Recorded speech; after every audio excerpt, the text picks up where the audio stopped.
Hey everybody, what's up? And today I'm going to be giving a review of the LEGO 60th Anniversary set.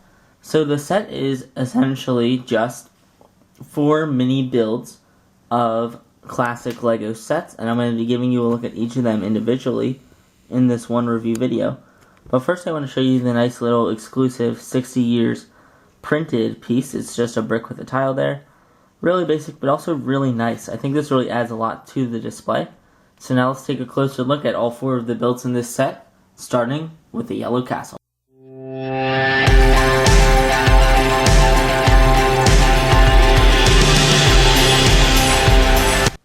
So this yellow Lego castle is a miniature version of set number 375, which officially came out in 1978.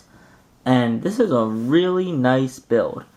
It's, obviously micro scale, just compare it in size to Lego minifig. It's pretty big actually, it's nicely sized. And I think this one just looks really good spinning it around. It's clear right away that it's a castle, and being yellow, and it's just, perfect for a look at the original one. So, taking a close look at this model, you can see it's pretty well detailed. There's a lot of studs open, which I like. I think that's good. Definitely would have looked worse in my opinion if it had the tiles on it. And I really like how they did the drawbridge just using this flag piece. It works good and it can be moved up and down if you'd like. And then looking up top, I like the red bits here. This whole thing just really looks how it's supposed to. To me it looks like the official Yellow Castle. And one of the things that's really nice is that you can take off these 2x3 yellow plates just like that, so you can actually open up this castle more, and this is really nice. This is just like how the original one would have been, and let me tell you, it is really nice that you can do this. My next model is a miniature version of Lego set 928, which officially came out in 1979, and this is a really nice build that includes the space ground and the spaceship! And I just think this thing's really awesome. It's classic space, and that is great. This is actually my favorite of the builds. Taking a bit of a closer look here, you'll see they've got a nice little moon buggy represented right down there, and they've got the satellite. This is supposed to represent one of the crater base plates that they had, which was really awesome. And then we get a look at the spaceship. And this is just really nice. It's so noticeable.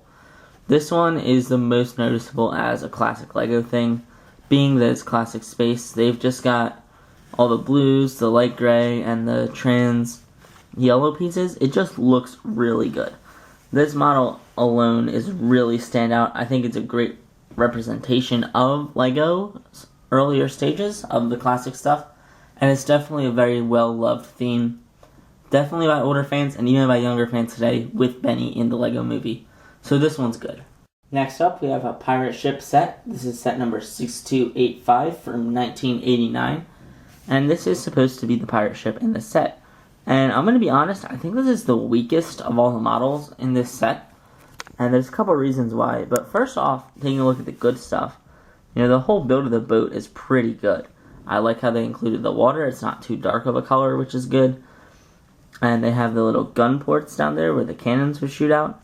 And then they've got these nice sails, which are really good. They just end up looking good, and I like the flags on the end of it. The coloring is good. Taking a look at it from the back, that looks good. It's nice and finished, has a really good finished look. This side's pretty much the same, and then just a look at it from the front. Again, this thing looks good. It's a good looking model, although my problem with it is a little bit with how it's built, because these are very loosely in here, these sails, and it's just like, if you're just going to try to display it, they're going to move around, which is unfortunate. And also, I don't know if you can really tell, but the sails do lean forward a bit, so like if I have it just right here, you can see they're leaning forward just because of the weight on the model. So that's kind of unfortunate, honestly, that it's not, great for display. Like, it can just get messed up really easily, and I remember even as I was bringing this set down to the studio to review, the sails were moving back and forth. But other than that, it's a nice model, but in my opinion, still the weakest. And the final model in this set is a miniature version of set number 6399, which officially came out in the year 1990, 10 years before I was born. And this model, I think, was the most fun to put together. It's an elevated train station, so this is like the ground level, and you've got steps going up to the actual station, and you've got the train at the station. The gray here is the track. And like I said, this was the most fun to put together just because of how different its build is. It's not unique, or it is unique, it's not repetitive, and it's just a really good build. Looking down, I really like the details in this one. We've got down here, right here, we have a little market where you could get your ticket or maybe buy a newspaper. And then we have the slopes that go up to the upper track. And just looking around here, it's a good view of the train too. Like, the train looks good. It's a small build.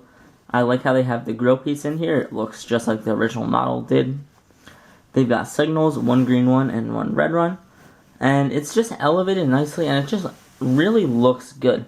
It is, at a distance, kind of hard to tell what it is, but I think that once you get it at like this angle and really start to look at the box art, this one turns out good. It ends up looking really good, really nice, and I like it, and I respect it for that. So overall, this set really is beautiful. For the 60th anniversary of the Lego Brick, it's really nice that we get these 4 models of actual Lego sets that end up looking really good. All of the builds are pretty good with this one. The pirate ship does have the weakest, I think. But they all look good, and they all look like what they're trying to be, which I think is really important. And it just, to me, makes me happy. Now, some people may think that I'm not really certified to be giving this review because I wasn't born when any of these sets were out. But I kind of like it now that I have part of the history. I have versions of these sets, and that just feels really good to me to know that I have pieces of what shaped Lego to be what it is today. And I'm going to leave you guys from this video with a question. And that question is, when the Lego, say, 80th anniversary or even 100th anniversary comes out, what sets are going to be included in that one? I doubt they're going to re-release these models. What sets from today are that memorable that they're going to be made someday into these little mini builds that are montages that recognizable the second a Lego fan looks at them? Personally, I don't know. I want to hear what you guys think by leaving a comment down below. I definitely think there'd be Ninjago in that.